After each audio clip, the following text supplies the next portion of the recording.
What's going? Were you listening to Justin Bieber just in any order, or were you listening to particular albums? Like every song he's done. All right, well, I'm going to tell you that if you go and listen to the album Purpose, front to back, it'll change your life. I don't know what I asked for. Sorry. Welcome to the podcast, everybody. We were having a discussion earlier, and it's trickling. I've got to do introductions because the introductions, they're non-existent, they're shit. So this is the intro. Well, we just learned that Nick's been listening to Justin Bieber all weekend. Well, Yeah, I guess. I've quite enjoyed it. We've learned that Nick is a believer. Yeah. I'm not going to lie. I wasn't until that album. Someone bought me it when you still played CDs in your car, and I just listened, honestly, for about a month on end, back to front. Don't get me wrong. I have been dancing around the house. It's been like background music while I've been working, but it's been on all weekend. I've just done an image of him dancing around his house, cleaning, listening to Justin Bieber. Can I ask what would get you dancing around the house, Nick? Because I just can't imagine that in any scenario. I'm not. Not a lot. I don't think. I just put music on, just really loud. Like if the lights are in, then it will just go really, really, really loud. But no body parts move. No, not really. No. I'm more inclined to work out than dance when I like music, probably. Now I've got an image of Nick in a club just doing burpees.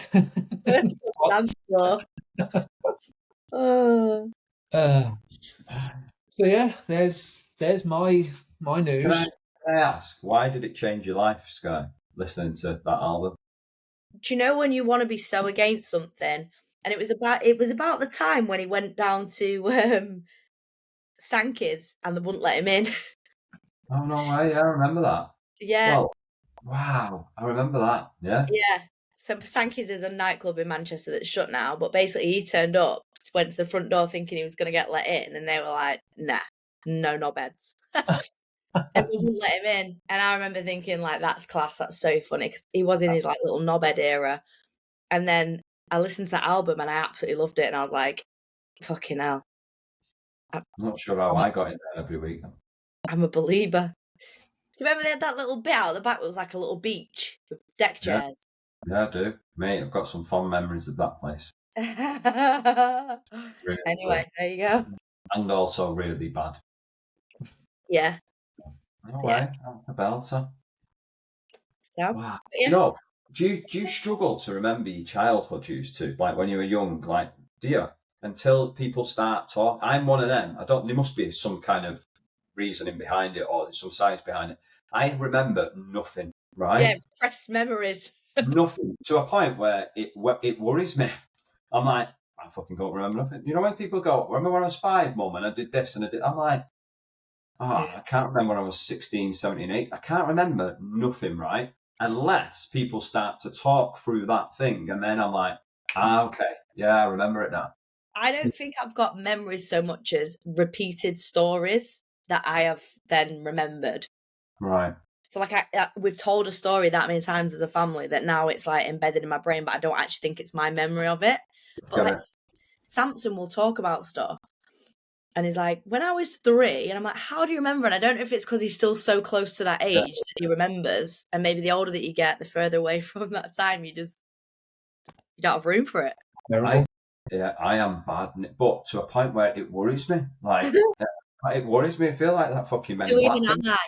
You could be a spy. You could have been like groomed. All right, I have to get this deep into fucking my good way, eh? My childhood. Jesus Christ! Wow, I was brought up in Gorton, hon. You know what I mean? Jesus Christ Almighty! A lot of spies come from Gorton, you know. Exactly. You know. All right, well, breezing past that bit of trauma in my life. It's not funny. Right. Question 1. What is one thing you underappreciate the most? For example, I get annoyed getting stopped on the gym floor all the time when I'm going home, but realistically, it's a positive to be popular and people want to speak with me. Sorry, can you repeat what is the question in that? What is one thing you underappreciate the most? Working with us, Nick. It must be. That's a very good point. I think, do you know what? I don't know if we mentioned this the other week. This might be like more of an online thing, but it's kind of similar. Like people approaching you is sometimes people will take time out of their day to respond or to comment on things. But sometimes people can be very familiar, and sometimes it annoys me. But other times I think, well, I've obviously created such a place online that people A, feel comfortable to be that familiar, or B, they feel like they know me and they know stuff about me based on what I'm sharing. So like I can't be mad at that because I'm the one sharing it, but sometimes I have to really check myself with that. And I'm like, that's a positive thing. People feel like they know something about you, so they're asking about it or making a comment. But yeah, sometimes I do just think. Imagine if you were really famous, you'd be a right prick. What do you mean? I am really famous. In Grimsby, maybe. Cleethorpes. Yeah. But I think that's it. Like, you underappreciate that people are taking the time out of their day to share something with you. And that's the same on the gym floor. Like, somebody's approaching you because they feel comfortable enough, and you've made a relationship enough with them that they want to approach you. So yeah, that's my one thing at the minute. What's yours, Anne? I think now you've just said that is I'm terrible replying to comments. Like, really bad. I'm like, time in schedule to engage with people on social media. As soon as they comment, and I'm like, fucking no, in the nicest possible way. I ain't got time to reply. You're right. I probably don't appreciate that. Probably being self-employed sometimes. I think you can get that stressed and caught up in the head fuck that it is running businesses or business that you forget the pain that was employed role where everything was dictated onto you. I think it's very easy to underappreciate the flexibility and that it can bring in a way, not letting yourself off the hook and all of that. But I think sometimes because it's highly stressful at points and because it's on you to do the more or less everything, I think sometimes you can underappreciate the fact that it's yours and you've created it. And actually, there is an element of if you want and need time off or you want and need to dictate your own schedule, you absolutely can. And sometimes we underappreciate that. Anything else, Nick? Nope, all good. I'll go with this next one if you want. As PT prices rise with inflation and more services and people, what's up? Have I missed the question? I don't even know where we are. Where are you? I'm on Michael's. I miss Sam Kenyon. You didn't ask a question. I did.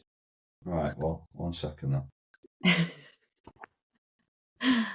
Sorry, Sam. What's a gadget around the house that you wouldn't have thought to get, but now you can't live without? I feel like I read that like a 7-year-old at assembly.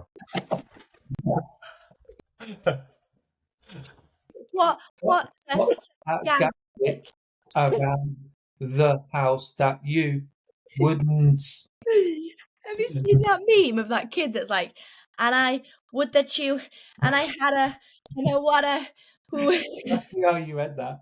Don't forget, but now you can't live without. Wow. Okay, Nick, do you want to answer that question from young Anthony here? He's got a question for you. What I couldn't live without now. Air fryer. Yeah. Very good. I just haven't used my oven since I got my air fryer. Same. Definitely. I'll tell you what else we've got, but it's because we're in an apartment. But you know, like a clothes rail horse thing. Horse. Clothes horse. That's what it's called. What is a clothes horse? It's like what you fold out and put your wet laundry on, right? A rail. Go and fucking Google this after. It's a clothes horse. What, is it the shape of a horse? No, it's just called a clothes horse. Never heard that. That's because you're from Birmingham. We've got one of them, but it's heated. Oh, yeah. And it has a cover that goes over it. Well, that's a great shout. Yeah. Oh, I'm going to get one of them. There you go. Good one. Good one. Anthony. You've said 2 good ones there. I've got many gadgets. I'm just looking around. Looking round for one here. Maybe my walk pad. That's been a good addition. Oh, yeah, there you go. There you go. you Swear to God, you're going to say something like Alexa, the shower. Oh, God. Right, I get Michael's question then. Do I? Yeah, that Nick can answer. Well enough. Go on. As PT prices rise with the inflation of more services and people continue to generally have less disposable income in the UK, do you think a PT will ever start to outprice their main demographic, in brackets, everyday people, in commercial facilities such as Pure Gym? Short answer is no. Simply because it's not directly correlated and exactly, but when inflation goes up, generally when you're employed, you'll have a 1 to 3% pay rise a year. Not to say that's for everybody across every sector, but it was interesting actually because I was re-recording one of the trainings yesterday, and so on some of my notes for it, we did some stats on like I think it was. Hang on, let me get this up because this is, I think, would be useful. Where is it? Yeah, here you are. So 2 years ago, these are stats from 2 years ago. The fitness industry in the UK was worth 1.7 billion. Number of gym facilities rose in that year by 25%. 25% is big in a year, isn't it? That's It's terribly big. ridiculous, isn't it? And that plateaued a little bit, didn't go as much the next year. But then, let me have a look at this. Membership numbers rose by 4%. So if you think 15% of the population, 4% isn't a small number, it's massive. And if you then look at in commercial gyms, the PT penetration rate is 5 to 7%, but the demand is 22%. In short, you're not going to run out of clients. And that's in a budget, affordable gym sector. So no, I don't think it's going to ever outprice. No. I think PTs generally should be charging a stack load more than they charge today, personally. Any other comments on that? No. I've just got that. Well done. It's a piece of social media content. Thanks. Thank you. Just realised Sky's put purple belt Elizabeth in it. What did you say? Sky's put her purple belt in there. Don't fucking put me on the video. Look at the state of me. I've got fucking COVID or something going on. Don't put me in the video. Good one. I think we'll have one off each person on this. What are the best books to read to improve as a coach? I suppose it depends what part of coaching you want to improve. But I'm going to answer first. I'm torn between 3, but I'm going to go with the motivational interviewing and nutrition and fitness one. Sky? I have only really read a book in relation to nutrition, but I recommend it to my clients that are coaches that want to understand nutrition more. But Is Butter a Carb? Is a really good one. Good book, yeah, so if you don't feel very confident in a lot of the questions that clients are asking, like the book is great because you could just read a specific chapter on its own. If you wanted to learn, like they've got a chapter on sugar, so if you were like, okay, loads of questions about sugar, don't know, you could just read that chapter without having read the rest of the book, so you can kind of like go backwards and forwards with it. But I felt like it kind of reinforced and really nicely summed up a lot of the things that I learned in MNU anyway. So it's written by 2 dietitians, Rosie and Helen, I think. So yeah, that's a great book if you are someone that wants to learn a little bit more about nutrition, and it's evidence-based. It's got all the references to all the studies that they talk about in there. So, what was the name again? Is butter a carb? Is butter a carb? It's a good book. Mine would be Conscious Coaching. Oh, by Brett Bartholomew. Yeah, that's a shout. That was in my free. Was it? The Coaching Habit was the other one. What's that one? Say less, do more, whatever it fucking says. You know who else I want to read is Adam Peaty's coach, Mel Robbins. Yeah. No, she's not called Mel. She's called Mel. Oh, that's going to do my head in. But I know what you mean. She's topper. She was on the High Performance podcast, wasn't she? Very good. Yeah. More for Sky. Out of interest, do you have any concerns about how GLP-1 agonists might affect health, be misused, have negative effects, etc. in the future? That's laid with bias, that, isn't it? That's interesting that people are coming at this in terms of a negative impact rather than a positive impact. I think it's going to be very interesting to see how it impacts society in general. I think with any drug, medication, people are going to misuse it, especially when it comes to weight loss. People are already misusing it. Like, you can't get Ozempic in the UK because people are already getting their hands on it, and there's none left for people that are going to the doctors for it.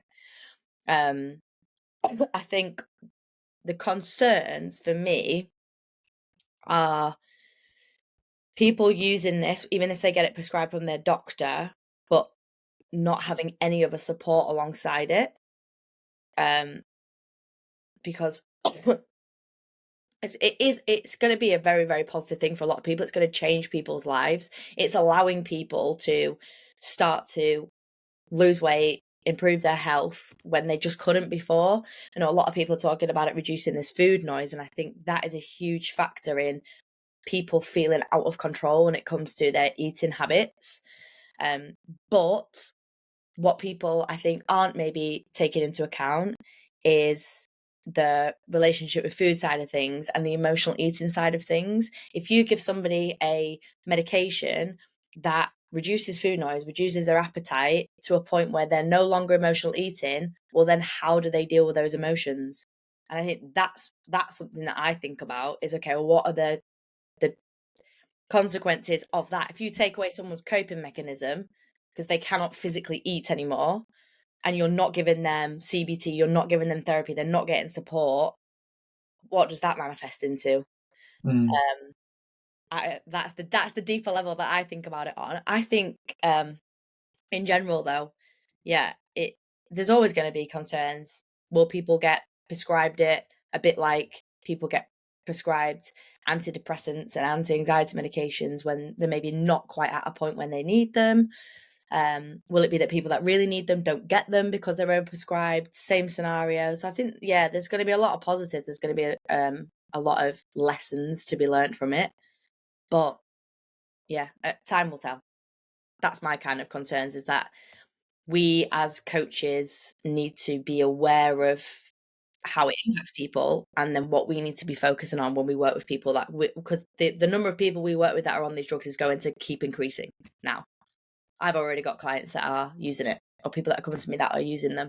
So it's about that awareness of like, okay, well, what's really important to focus on now? And it's all the other stuff. So I think it's a positive. Yeah, I think for the people that need it, it is. But I think, it's a long-term thing. And it's like any medication. You're taking it for life, but then, you do have to still work on the mental side of that, the behavioural side of that. More from a perspective of the people, or a certain segment of people won't have ever done anything to make changes. And I think that spark of change and feedback, I think on a whole, would be motivating for people to then I think so. Move forward. I think so. Do you know the only people I've seen up to now, and clearly I'm not in the same echo chamber as you anymore in terms of clients and stuff, but I've just seen lads who are around my age who are overweight and then gone and got it from somewhere. And it's just been, to me, at the moment, it looks as though it's going to be like a And you're right with everything that you just said. It's just like a 2025 T5. Because loads of young lads and loads of young girls are getting it before summer. Do you know what I mean? And doing Yeah. it. That's kind of the only people I've seen do it that like have it at the moment or talk about it, or when I've walked into rooms and gone, fuck, you've lost a lot of timber, mate. And I thought, I've only seen you at two. And they've had it, and these are just lads who I grew up with. And I'm like, wow, it's just becoming one. It's another growth hormone. It's another T5. Yeah. It's back in the early 2000s drug, isn't it? Yeah, and then like people are, talking about how there's like rapid muscle loss and it's really bad for that, but that's again because there's misuse. If you went on any extreme diet, like very, very low calorie diet, and you lost a rapid amount of weight in a short amount of time, you would also lose a lot of muscle mass. So it's not that the drug itself is like uniquely doing that. It's just that people are just taking it and being like, fuck, I'm going to lose weight. And they're not thinking about, I probably should do some resistance training and I probably should eat a bit more protein because my appetite's gone down and I'm going to be losing weight. So yeah, I know someone who took it and she gained all the weight back now. It's one of our friends' wives, and she was saying like after taking it, she was actually really against it. She's like, it's not for the faint-hearted. The side effects are absolutely awful. Like it's not something you should be taking to just drop a dress size. And because as soon as you stop, all the effects that it was having on you stop. So then, yeah, of course, if you go back to normal eating and living, you're just going to go back to the same position. So yeah, there's going to be a bit of a negative impact in that sense because people are just desperate to do things without thinking about the consequences. But I think for the people that need it, it's going to be very positive. Next question. I don't know who it is. I feel like I read more out than anyone else. Any holidays booked this year? No. Sort your life out. I haven't. Nick? Not holiday. I wouldn't class them as holidays, like weekends and stuff, but no. Have you, Sky? Where are you going? I'm going away this weekend and next weekend. This is why we can't go away, Nick. This is why we can't go away, isn't it? You're always going away. Yeah. And then I'm going to Malta in May. Malta's but that's Rick's working out there though, so I'm tagging along. He's doing a comp out there, MCing. And then I'm going to Paris to do the marathon in April. I've pretty much got something every month. Not like holidays, like weeks away, but weekends. I'll be doing review feedback. I'll just drop in on the Monday and tell you all about my weekend. No, fair enough. Nick, you not got any? I've got weekends, but I haven't. Nothing I call class as a holiday, particularly. Holiday for me is getting the fuck out of the country. Next question. Stuff like that. Nick, best CTAs for emails and socials? Best CTAs for emails and socials? Yes. Oh, how long I'm putting my face there because it depends answer. It is, isn't it? Like, who is that? Yoyin. Yoyin. Young'un. Best CTAs for... I hate using this because it's crap answer because it doesn't give you anything specific. So but it depends on like what you're pushing and what your aim is and what your intent is from it. There's certain things you can do on emails, styles such as almost like a bit of a super signature where you give them like 3 options after the back of like a story lesson offer framework. So it would be option 1, don't do anything, crack on. I'm not saying just put that, I'm paraphrasing there. Option 2 would be an invitation to engage, and option 3 would be ultimately the thing that you're positioning and selling. So there's that style of super signature, but it really depends on like what your intent is afterwards. Like there's other stuff where if you want to get engagement off emails, there's spur type emails, which is short, specific emails expecting a response. So that might be like an open question, which is specific to the person. Like if someone has joined or downloaded your mailing list on recipes or a nutrition how-to, then that might be positioned around nutrition and the outcome. So there's spur type emails, socials. Again, I think you only do direct sales calls to action for short periods of time. Otherwise, people just get bored and turned off by that. So sell more privately through your stories, through your DMs, through your emails, and work on a lot more engagement-based CTAs in between comments, likes, shares, sticker taps, polls, that kind of stuff to get people engaged. So yeah, in a bit of a summary, they're the best type of CTAs, but it depends on what you're kind of looking for. But hopefully that gives some direction. Anything you'd add to that, anyone? Don't you hate answering questions with depends? Yeah, I think it's trying to use different ones. Like sometimes I get in the habit of putting the same one, and then I think, why? Do you know what I mean? Why is no one actually taking action on my call to action? And it's because I just say the same thing all the time. Like I've noticed that sometimes in my content. So I think trialing different ones, but also making sure there's a genuine reason for someone to take action. Like some of them just seem like token calls to action. Do you know what I mean? Mm. Like, let me know your thoughts in the comments. So you don't really want them to like. Do you know what I mean? Yeah, I do. Yeah.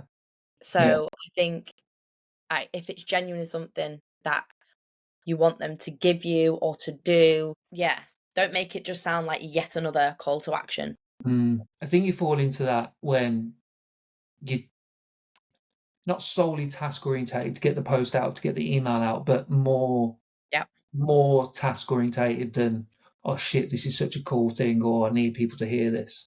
Yeah. Yeah. What I've found works better, like recently, and this would be where having a good lead magnet would work, is finding different ways to talk about problems that relate to like the lead magnet that you've got, and then have that call to action be about that, if that makes sense. Yeah. If I talk about something and then say, I'm doing a webinar on this if you want to join, or I've done a podcast episode on this, or I've got a resource if you want the free resource, like that sometimes I'm talking about the same lead magnet all the time. I'm just talking about it in different ways. That can help. Or just thinking outside the box, like we said about gym floor stuff, playing stupid games. Sometimes having silly call to actions can help, just to see if people are actually reading and like taking it in. So it might be where you've done piss take ones where you've taken the piss out of something, and then you're like, anything that we've missed, and then people will comment like, yeah, don't forget this, don't forget that, and you kind of like getting people together in a common thing that they are annoyed about. So sometimes having something fun like that can really help. For my target market, it's usually like about relationship with food. So it might be, okay, I did one where it was name something that you do every day that other people think is unhealthy but is actually really good for your relationship with food, and mine was eating chocolate every day. And then I invited other people to put theirs, and people put loads in the comments because it related to them, and they were like, oh my god, yeah, that's for me, it's like eating bread every day, or whatever it might be. So if you can make it a bit more unique based on who you work with, that's always a good thing to do, rather than just let me know your thoughts. People love a moan, don't they? Yeah. So we'll get involved in anything when it's moaning. Yeah. You fucking both looked at me then. Because it's always you that's written the post that's asking people to moan in the comments. Join me. Usually involves phrase throwing shit at the wall and hoping it sticks. What processes do you have in place to ensure your standards regarding your service delivery and business remains as high as possible? Feedback. So first of all, every 6 months we'll do feedback to get critical feedback, to make sure that we know what standards and processes to focus on, and I suppose what targets to hit from a standards perspective, and how to improve things, because I think you need that critical feedback to start with. And then going off the processes that we have in place, it's asking about us, isn't it? So yeah. So every single Monday before this call, we do an hour where we will talk through each and every single coach that we work with, and get each other's feedback on them people in regards to where they're up to. I think that massively helps from a standards perspective. That also sets up the week. So another process that we have in place is every Friday to Sunday. Obviously, you all do weekly reviews. We feed back. That's obviously something that we're very, very conscious of, making sure that you get time away from the calls as well as on the calls. So that's a process that gets done by every Monday. For those people who don't check in or don't get feedback, they all get messages from us on Monday. And then we either set up, whether it's a call, go back and forth in messages or voice notes throughout the week to make sure that they've got clear focuses for their week. And obviously we do that from a monthly perspective as well. I think they're the standard processes that we have in place. Then we do, obviously, from a standards perspective, measure results on a monthly basis. Then we do the quarterly events. These are all kind of processes that we do to maintain our level of standards. But I also think they're the things that we do kind of generally as a business. But I think personally then, I think something that I need to benefit more from that will improve my standards of delivery would be having 20% of my day. We've just had this conversation where there is nothing there.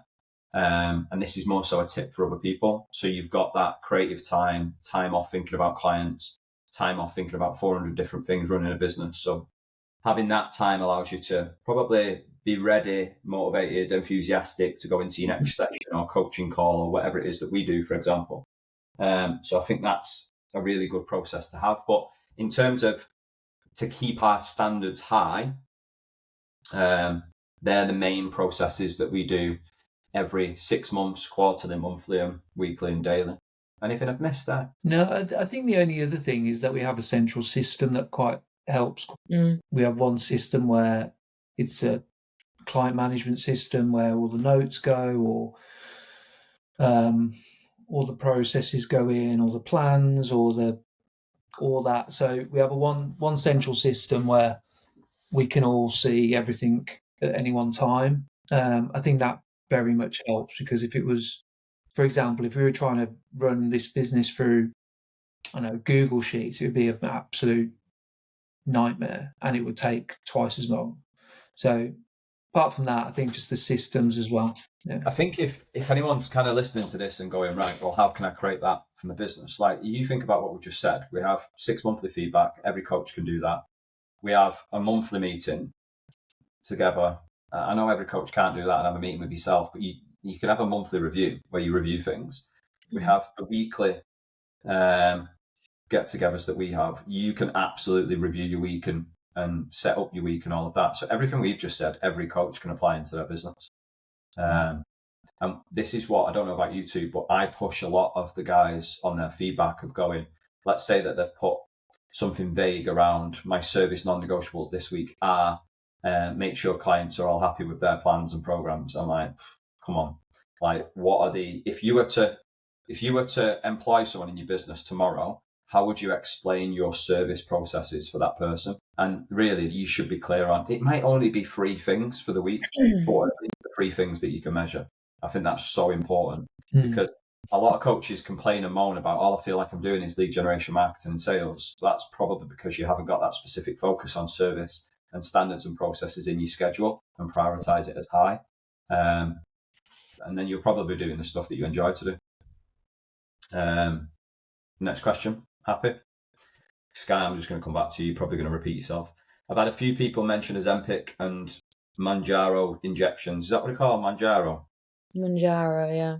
Yeah. Apart from being used to treat type 2 diabetes, I feel I need to know a little bit more about them, side effects, risks, etc., as it's becoming a bit more apparent thing now.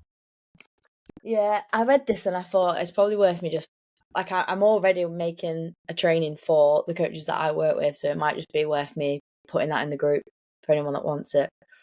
I mean, the main thing that you need to know is that its main kind of job is working on appetite, so helping to reduce appetite, and like we said, that kind of food noise stuff. So I think what you need to know is the side effects is going to be maybe potentially things like sickness, diarrhea, feeling sick, sometimes fatigue. There can be like an element of malnutrition if like they're not eating as much as they were before. So maybe nutrient deficiencies, headaches, hypoglycemia in some cases. So really encouraging all the things that you would normally encourage in clients and making sure that they are getting what they need, because their food volume is probably going to be limited. Making protein a big key focus because of what we just mentioned before, like maintaining and building muscle. It might be slightly harder for them to have high fat meals because it also, as well as working on appetite, it can slow gastric emptying, and we know that fat does that anyway, so we don't want to slow it down even more. So yeah, just think about nutrient deficiencies, making protein a big focus, and just like what they're already doing. Exercise is key. So a mixture of cardio and weight training, but just being aware of, okay, if they're maybe more fatigued because they're not eating as much, they might not be able to do hour-long sessions. It might have to be 45 minutes or 35 minutes. All the kind of like really obvious stuff. There's not anything really like out there that you need to think about. But like we've just mentioned again, looking at their overall lifestyle and other behaviors and making sure that you have screened them in case they do have any kind of emotional eating, disordered eating, relationship with food issues, and trying to nurture those. But yeah, I think I'll probably do a full training on it because that might be easier. Who's next? Who's got the next? You asked the question, Nick, and Sky can answer it. Oh God, it's another one. For Sky, one. No, I have. Oh, have you got yourself a tatami purple belt keyring yet? So that everyone knows I'm a purple belt. Yeah. No, I haven't. What's been your submission of choice through your belts? Mine was white triangles, blue bow and arrow choke, purple head and arm choke, failing that nose breaker, failing that I think. Failing that nose breaker. Belt club. No, I haven't got a keyring. To be honest, I don't really want people to know. It feels very serious. Purple belt feels serious, and now I've got like the imposter syndrome of, oh shit, this is a big deal now. Not only like when you're a blue belt, you've got all the white belts that are trying to batter you to prove a point. Now I've got the white and the blue belts that are going to batter me, and the belts above me are no longer going to give me an easy time because I'm now at the level where I should be able to handle myself. So no, I don't want anyone to know. My chokes at different belts. White belt, I was just surviving, to be honest. Don't think I've really got many submissions at white belt, but it was probably like something like a head and arm or I'm trying to think of when I've done competitions, like head and arm or a rear naked choke. Blue belt. I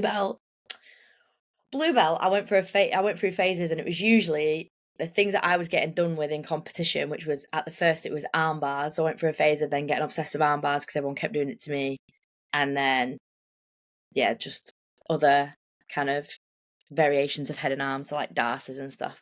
This won't mean anything to anybody else. And now at purple belt, I don't know. I might focus on leg locking again. Who knows? But yeah, thanks for the welcome. How do you get more views from non-followers on Instagram? I don't want that question. I want a new question like Sky got. You got to be cooler. Be cooler. You get cool questions. Am I answering this? Someone's answering it.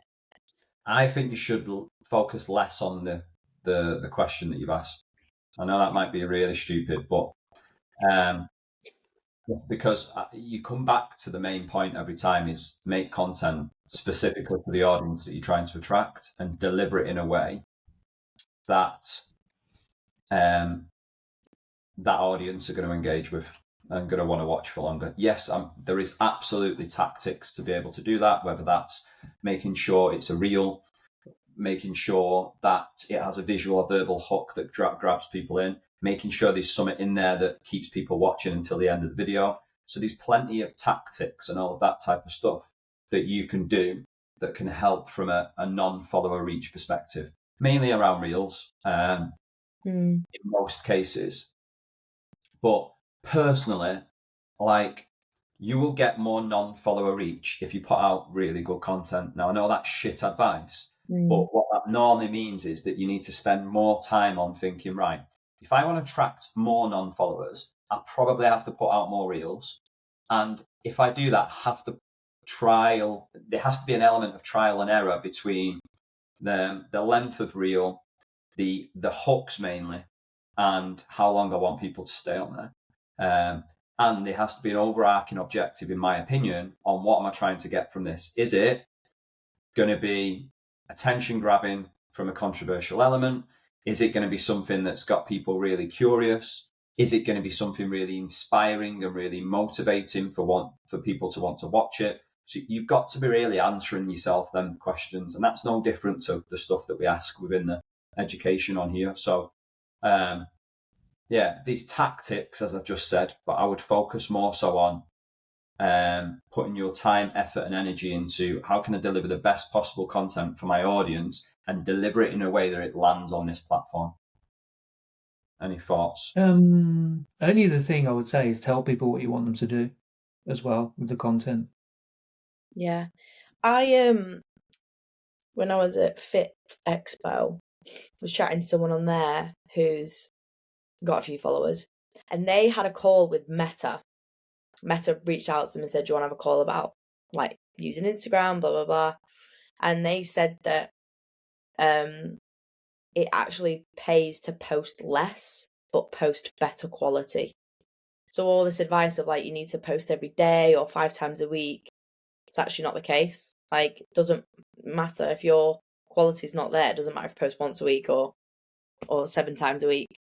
So if you're trying to reach non-followers, it's got to be about quality, I think. So I would reduce the frequency of you posting and put more effort into it. Yeah, that would be my advice. Noted. It's just shit advice because that's very generic. Put more effort in, but like, you need to hear it, don't you, to try things, to go, because there's a high amount of pressure for a lot of coaches to go, shit, I need to turn up every single day. Yeah. And with that, when you start to put clients on top and everything else that life throws at you, that's hard. Like, there's a lot of pressure. Like, I feel it sometimes. So I think if you can go, whoa, wait a minute, like, remove that pressure, instead of doing 6 or 7, do 3 or 4, and put more time, effort, and energy into them 3 or 4. That's reassuring for someone. It's good advice. Yeah. Next question. Go on, you going? I better hurry up now because I'm fucking starving. Come on here, Ethan. It's been 40 minutes. How to measure / dictate how much time is spent on the business versus in for someone making 4 to 5k per calendar month? Well, it depends. Were you going to talk then?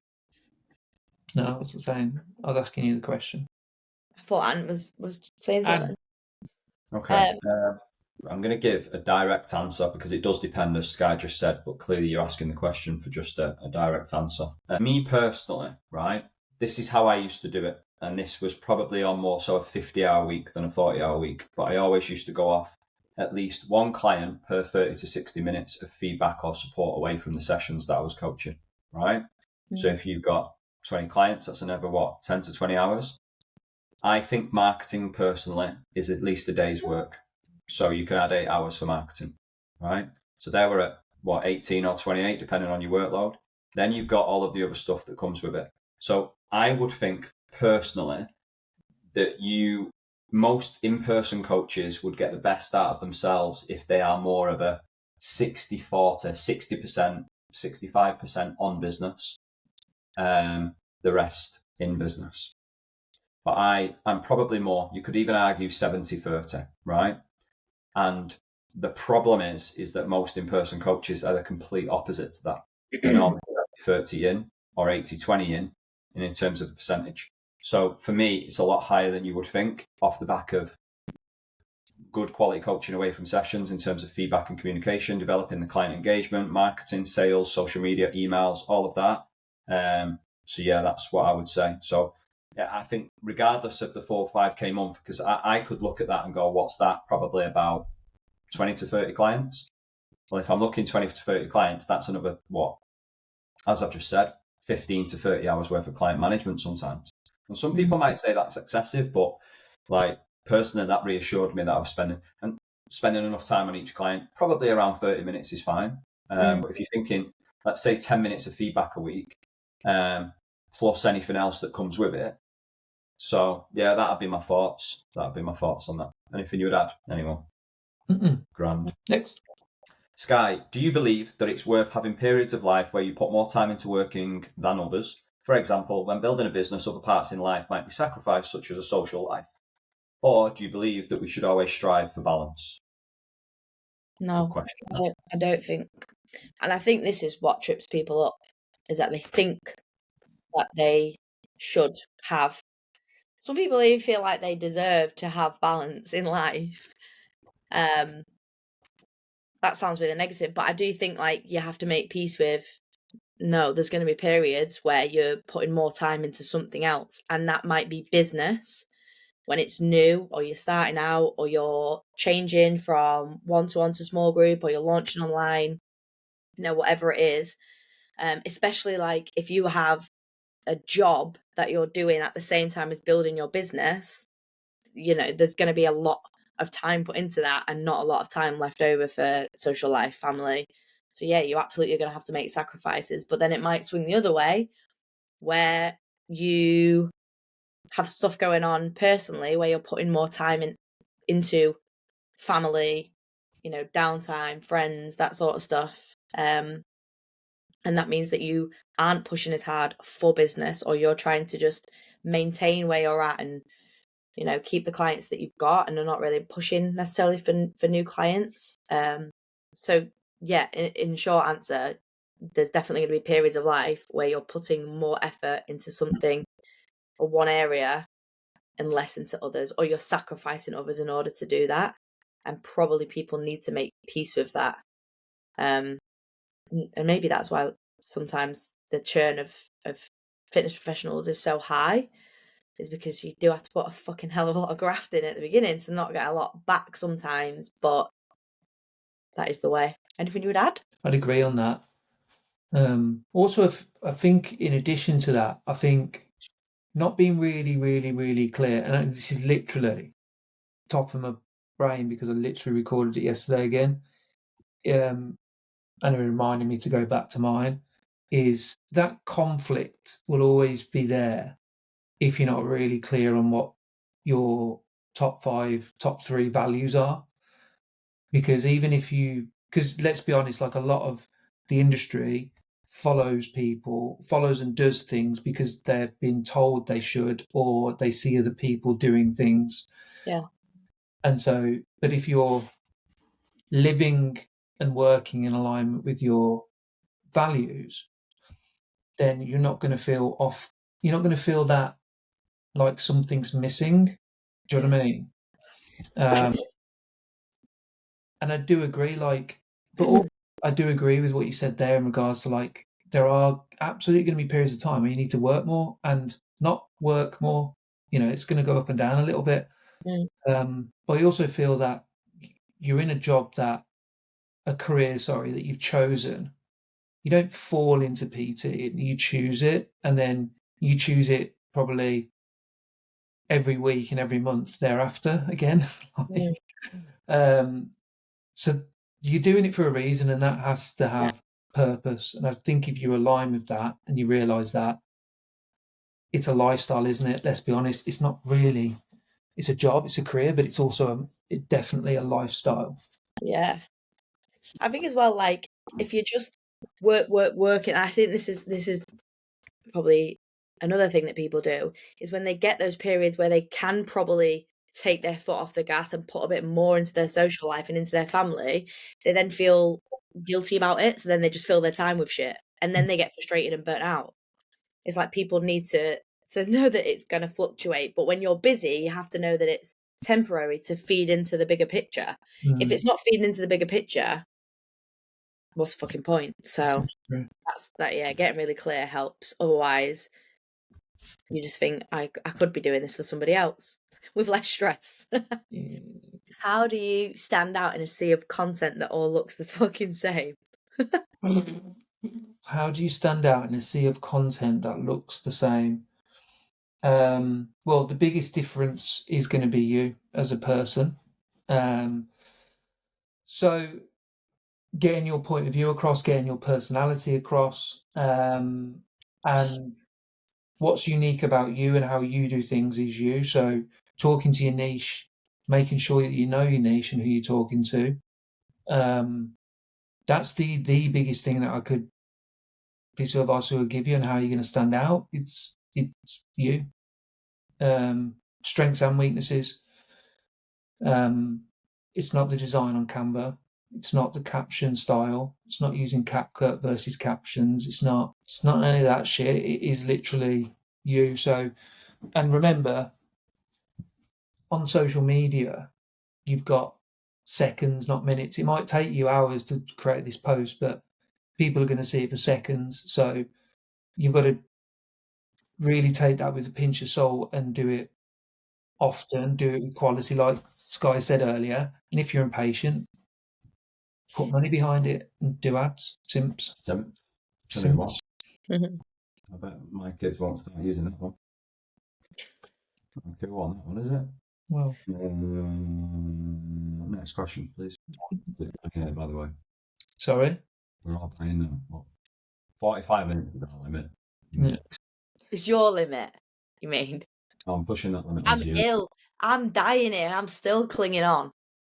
Dying. When having as many gym floor clients as you want, what's a good amount of lead gen conversations to keep doing per week to keep a steady flow of leads coming in? It depends on you. Honestly, I don't mean to say that in a patronising way, but it just does. It just depends on you. I'll tell you what I used to do, right? This has absolutely nothing at all to do with the person who asked the question. But I used to notice that when I did get full, I always used to stop it, which made me then go back 10 years to feeling nervous about doing it. So I used to put 12:30 in every day to do it for half an hour. I did 12:30 on a Monday to Thursday for half an hour on the gym floor, talking to people. It was a busy time in the gym, so I used to swipe people in and all that tackle. And I used to do a Friday spin for half an hour, purposely to put me in front of everyone, even when I was on rent. That was my process. And that used to really help me stay accountable, because I realised if I went through a period of time not doing it, I really struggled to get going again with it. So half an hour a day was good enough for me, so 2.5 hours a week. But I do think it's mega important, if you're a gym floor PT, that you do have, I would say, something like that, what I've just explained, in your week every week, even when you're full. Like someone said on the call this morning, is that their gym's had over 1,000 new members and they don't know who they are because they're on rent and they're really busy. So you're going to go through periods of that.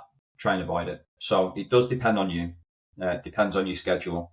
But I would try and keep your foot in the door by doing a little bit often, personally. How do you stop getting complacent with your business, Sky? I think this is quite a good question, to be fair. It is really good.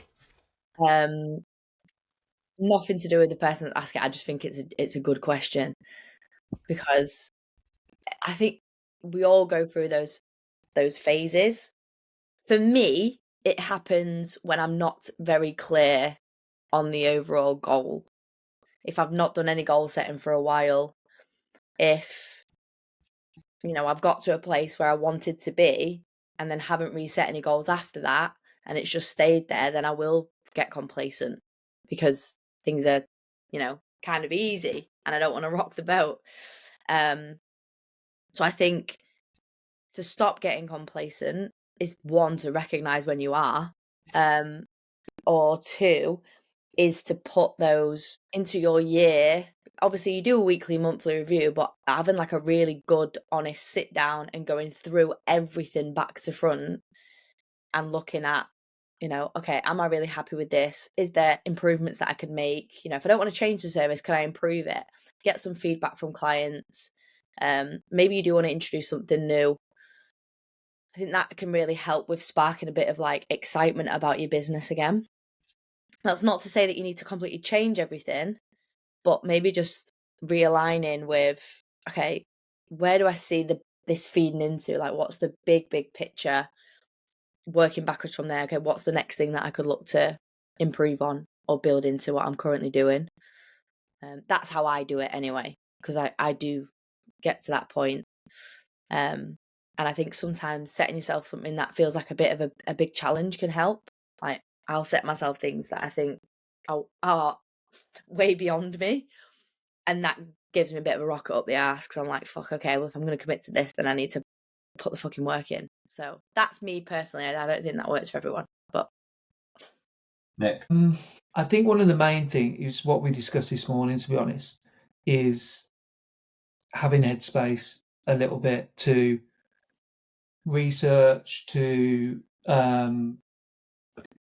listen to other businesses, concepts. Yeah, I think just having some headspace, if I'm honest. I think if you find like you're literally going into the gym, you're doing your sessions, you're training your clients, you're doing your check-ins, and then you stop, and then it's free time. Not that there's anything wrong with that, but there's no dedicated time to like be in front of your laptop and dig into metrics that you haven't looked at, or question your programming, or like just have that kind of free time to really have that bird's eye view on the business and going forward as well. I think that's huge. Yeah, definitely. Next question. The main things we'll be going over at the next conference. So, initial plan from the feedback, we're going to essentially kind of, this isn't in stone, but we're going to almost sign off Q2. We're doing all the prep work leading up to the up to the day. So all the prep work and decisions we made, it's more kind of troubleshooting anything, so that there's nothing to think about. It's just then do in Q2, basically. We're not leaving it until the 28th to plan, because we're not spending a whole day doing that. So obviously we've got the next few weeks doing that. There's definitely going to be a section in there about follow-ups, nurturing, and sales. That might not be 2 sections, it might be 1, it might be like a walkthrough. Potentially copywriting, we discussed having someone in to do that, potentially. And there'll always be some coaching in there. So that's the kind of initial plans. There you go. Next, I've lost where I am now. Last question. I've got it. Thanks, Sky. It's killing me. I'll find it. What do you do when you know a client is not telling you the full truth about some of their eating habits? I feel like a conversation is needed, but not sure how to approach it. Shinham, see you later. Bye, everyone. Great podcast this week. Sorry. I just need food. Right. What would I do in that scenario? I would look at, I'd try and find facts as to why you're feeling that way. And just have a sit down and go, right, what's bringing me to think this way? Because sometimes we could just think emotionally if someone's not getting results or all of that type of stuff. But that can override the actual facts. I also would revisit to what you know about the person in their this situation. I'm fucking Raji, mate. Whoa. It's just not skip over that. Situation, environment, lifestyle, what's going on in their life right now, right? I think that's really important for you to go, do I know all of that? Did you just clip that bit, Nick? No. Do I know all of that? That's important for you to know. Then, if I still think they're chatting a bit of shit, I would look at the normal process, which would be raising awareness. So the types of questions, asking them questions to raise awareness. And it very much depends on the type of personality you've got in front of you. Like, raise awareness to the person, ask some questions that's going to get them to reflect and accept on, potentially they might be chatting a bit of shit, and see if that brings something out. So that is really good open-ended questions that are specific but meaningful for the person. And if they are deflecting and all of that, it shows that, or they're just one-word answers, it shows they're probably not ready to open up to you yet. A lot of this, what I've just said, probably could have just been giving you in a nutshell of probably it's a little bit more relationship building to get them to trust you to open up about that. But that's only going to come off frequency of seeing them. You taking a massive interest into them as a person and everything that's comes with that. But then asking the questions to raise awareness, which will therefore, if they do, then they can accept it and create a plan for moving forward, right? But that's the process that I would go through. I know that's quite vague, but as always, it very much depends on them. If you know them really well and it's a person that you think that you could give some critical feedback to and be direct to, and they wouldn't respond too badly to it, then it very much depends on how much you know them. Sky, what your thoughts, just to close it off? Anything else? I think all of that, I agree. Something that I also sometimes do, especially if someone is new and I feel like we don't quite have that relationship yet, is I will talk about a client that was or is in a similar situation and almost talk about their kind of non-compliance. And I had the similar situation with another client where they thought they were doing this, but it turned out actually they forgot about this, or they weren't doing that, or they were really struggling with this. Does any of that sound like something that you might be going through right now as well? Because we've got loads of tools in the bag that we can look at to help you along. And sometimes that can help people think, oh, it's not just me that's, struggling with this or struggling with that. Because sometimes it is that they do genuinely trust you. It's just they carry a lot of shame and guilt around these things and they don't want to open up about it. So sometimes making them feel like they're not the only one that's going through it can really help. Top. Good place to finish. Sound. Bye. Bye.